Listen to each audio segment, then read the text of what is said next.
Today our reading continues from the book of Job, chapter 3, verse 1, through chapter 5, verse 27. After this, Job opened his mouth and cursed the day of his birth. Job said, "Let the day perish in which I was born. Let the night that said, a male is conceived. Let that day be darkness. May God above not seek it, or light shine on it. Let gloom and deep darkness claim it.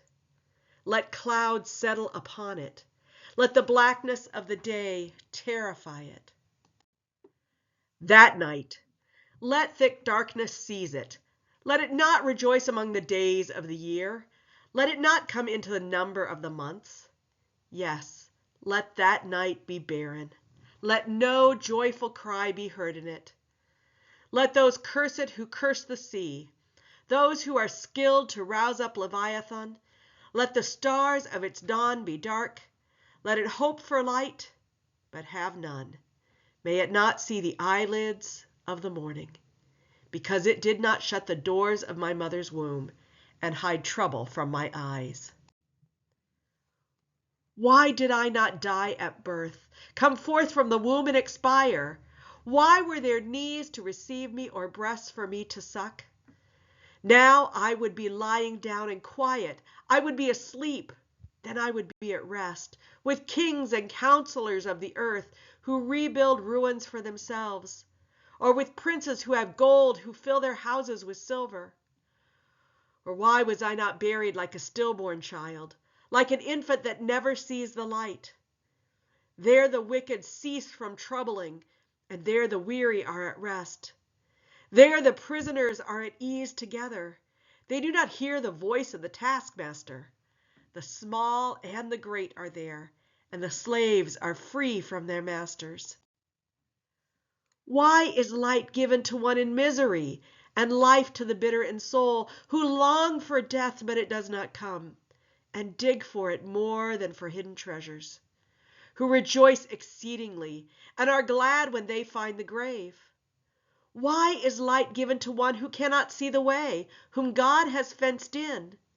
For my sighing comes like my bread, and my groanings are poured out like water. Truly the thing that I fear comes upon me, and what I dread befalls me. I am not at ease, nor am I quiet. I have no rest, but trouble comes." Then Eliphaz the Temanite answers, "If one ventures a word with you, will you be offended? But who can keep from speaking? See, you have instructed many. You have strengthened the weak hands. Your words have supported those who were stumbling, and you have made firm the feeble knees. But now it has come to you, and you are impatient. It touches you, and you are dismayed. Is not your fear of God your confidence, and the integrity of your ways your hope? Think now, who that was innocent ever perished? Or where were the upright cut off? As I have seen, those who plow iniquity and sow trouble reap the same. By the breath of God they perish, and by the blast of his anger they are consumed. The roar of the lion, the voice of the fierce lion, and the teeth of young lions are broken. The strong lion perishes for lack of prey, and the whelps of the lionesses are scattered. Now a word came stealing to me. My ear received the whisper of it. Amid thoughts from visions of the night, when deep sleep falls on mortals, dread came upon me and trembling, which made all my bones shake. A spirit glided past my face. The hair of my flesh bristled. It stood still, but I could not discern its appearance. A form was before my eyes. There was silence. Then I heard a voice. Can mortals be righteous before God? Can humans be pure before their Maker? Even in his servants he puts no trust, and his angel he charges with error.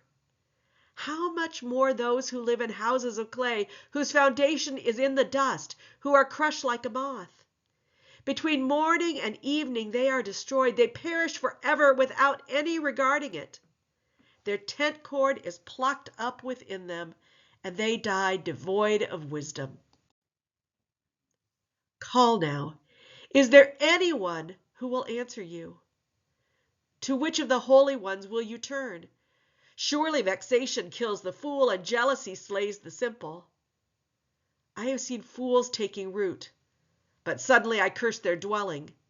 Their children are far from safety. They are crushed at the gate, and there is no one to deliver them. The hungry eat their harvest, and they take it even out of the thorns, and the thirsty pant after their wealth.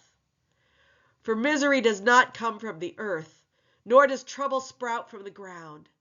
But humans are born to trouble, just as sparks fly upward. As for me, I would seek God, and to God I would commit my cause. He does great things and unsearchable, marvelous things without number. He gives rain on the earth and sends waters on the field. He sets on high those who are lowly, and those who mourn are lifted to safety. He frustrates the devices of the crafty, so that their hands achieve no success. He takes the wise in their own craftiness, and the schemes of the wily are brought to a quick end. They meet with darkness in the daytime, and grope at noonday as in the night. But he saves the needy from the sword of their mouth, from the hand of the mighty. So the poor have hope, and injustice shuts its mouth. How happy is the one whom God reproves! Therefore do not despise the discipline of the Almighty. For he wounds, but he binds up. He strikes, but his hands heal. He will deliver you from 6 troubles. In 7 no harm shall touch you. In famine he will redeem you from death, and in war from the power of the sword. You shall be hidden from the scourge of the tongue, and shall not fear destruction when it comes. At destruction and famine you shall laugh, and shall not fear the wild animals of the earth. For you shall be in league with the stones of the field, and the wild animals shall be at peace with you. You shall know that your tent is safe. You shall inspect your fold and miss nothing. You shall know that your descendants will be many, and your offspring like the grass of earth.